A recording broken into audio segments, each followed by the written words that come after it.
This week, it's all about chemical reactions and science. It should be a lot of fun. We'll start off with the famous soda explosion. So first step is I gotta put the one of the reactants. I'm not gonna tell you exactly what it is, because that would be cheating, but it is, there's some sugar in there, there's some other chemicals in here, so I put these into the secret science tube. Next, I get the other reactant. It's not gonna show you exactly what that is, because it's top secret science stuff. And I take the lid off, and I screw this on, like this. So we got two reactants here. We got a liquid, we got a solid. Then, count of three, launch it. And get out of the way. 3.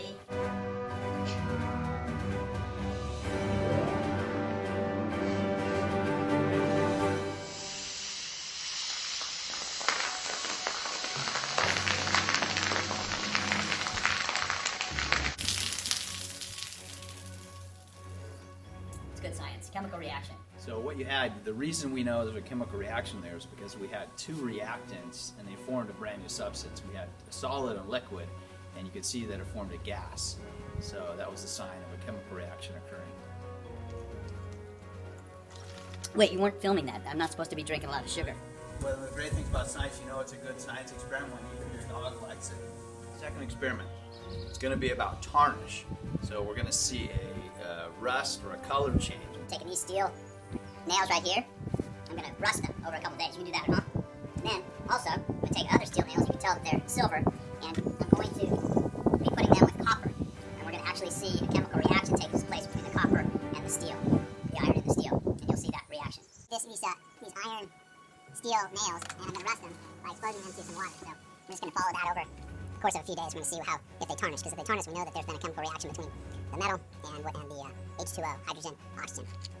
Alright, and the other thing is, I'm going to put the nails in here with the copper, and I'm going to put vinegar in there, and then we're going to see if those change color. The nails change color. They should change to a coppery color, indicating that there's a chemical reaction between the copper and the silver nail. So the first step I'm going to do to convert the nail into copper to show that chemical reaction is I'm going to take some vinegar, which I have right here, and I'm going to take some salt, which I have right here. I'm going to make up a solution of salt and vinegar, and I'm going to pour it into the nails and the copper. So I poured in the salt, I put the salt in, and here's some vinegar going in, and what this is going to create an acid. So it should be eating away the copper, and when the copper gets eaten away, it goes into solution, and then because of the nature of the nails, the iron will attract the copper atoms, and the copper gives off atoms because of the solution, and the iron attracts it, so the nails should turn copper color. So there we have it. We have two experiments set up. Both will show color change or tarnish, and chemical reaction. We got the rust forming, hopefully in a few days, on the iron, and the nails turning from iron to a coppery color. Okay, experiment number 4. We have the exploding sandwich bag, one of my all-time favorites. So what I got here, I got a baggie. I've got baking soda, super easy to do at home, and I've got vinegar. So we have a solid, we have a liquid, and together we're going to hopefully produce a gas, and it should be a very explosive gas. So I'm going to go overboard here so we can definitely see the explosion. I'm going to take my baking soda. It's best to put it in a bag like this so it's separated. Fill up your other bag with vinegar. Make sure the bag is something you can close up. So fill that up there. I'm going to put quite a bit in there so we get a huge reaction. Next, I'm going to very, very carefully place the baking soda in the other bag. I'm separating them so you don't see, there's no reaction that's going to take place until the reactants actually touch. Very dangerous. I close up the bag very carefully. I'm going to put a link to this experiment on our science lesson so you can do it at home. And then, go someplace safe. You're going to dump it upside down, combine the two, and watch what happens. CO2 sandwich. Explosive make sure sandwich. you see this says, this bag is not a toy. Alright, we're ready to see it go. So what I'm going to do is I'm going to shake this around and get out of the way.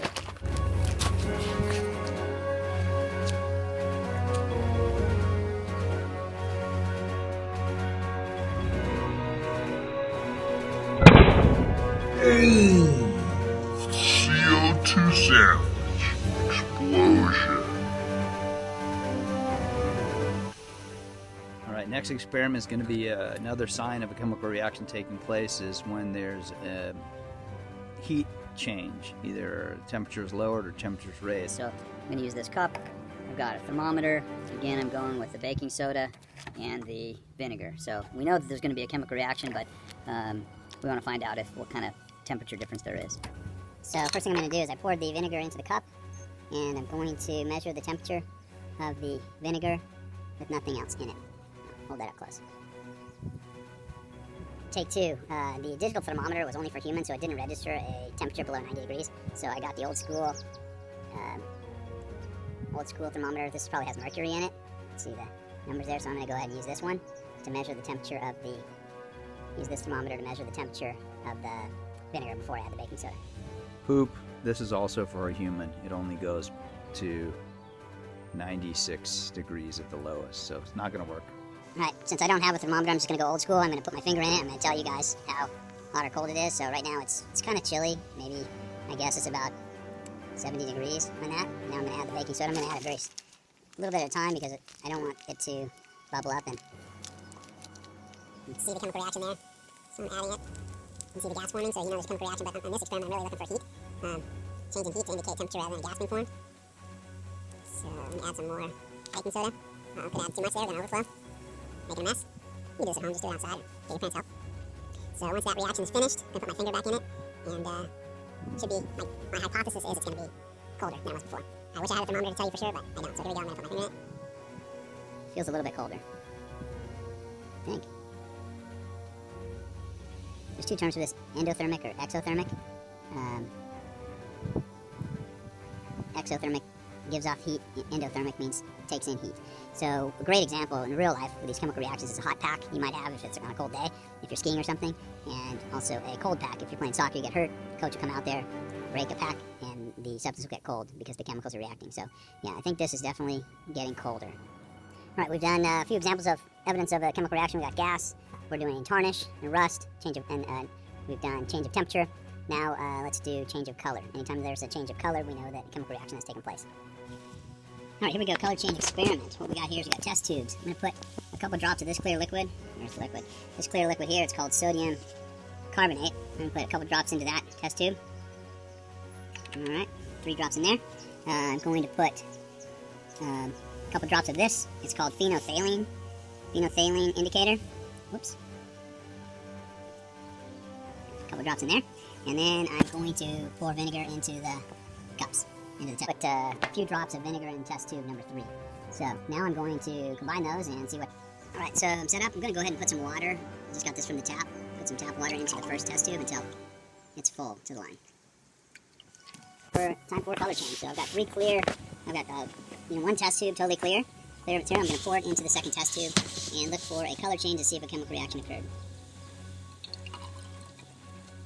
And you can see right away that it turned pink. So we went from a clear liquid to a pink liquid. And it's pretty cool. So definitely a color change there. And now put it into the third test tube. And it is clear again. So we went from, it's totally clear. You can see that? So you went from a clear to a color, back to a clear, each time a chemical reaction took place. Add it in the cup. I'm going to take some sodium bicarbonate. I'm going to add it in my cup. Nothing. Add the phenolphthalein. And wow, presto, magic. Bright pink. So that's definitely a color change. Now, you can see that there. So obviously the phenolphthalein and sodium bicarbonate reacted with each other, the 2 reactants, and they formed a color change of pink, bright pink fuchsia. Now, if I put in a little bit of vinegar into that, the acid nature of the vinegar is going to react, and presto, change of no more color. Turns clear. That's color change. So for sure, a chemical reaction is taken. Alright, so we've gone through gas, color change. We've seen heat change. We've seen tarnish. Now we're going to do two more things that show evidence of a chemical reaction. One is super gross, and you can do this at home 2 ways. You can do the gross way, which is to get an egg. If you get an egg, you put it outside and rot it. So a rotten egg gives off a terrible odor. You can also get some milk and spoil the milk, and that gives off a terrible odor. Both of those things indicate a heat change, a chemical change because that, or you can bake cookies. So I recommend baking cookies because it smells good. You can also bake bread.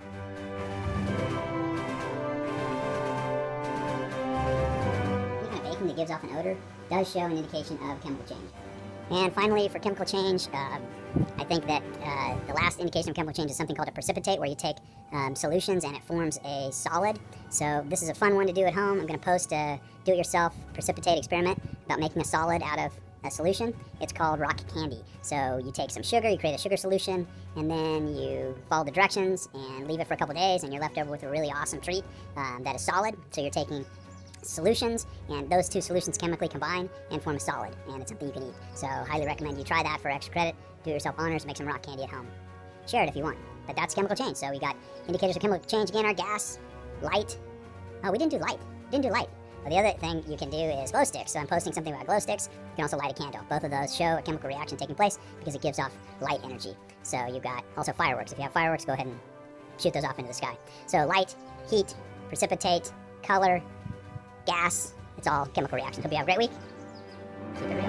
And there you have it. That's chemical change. Signals of chemical changes. Enjoy the week.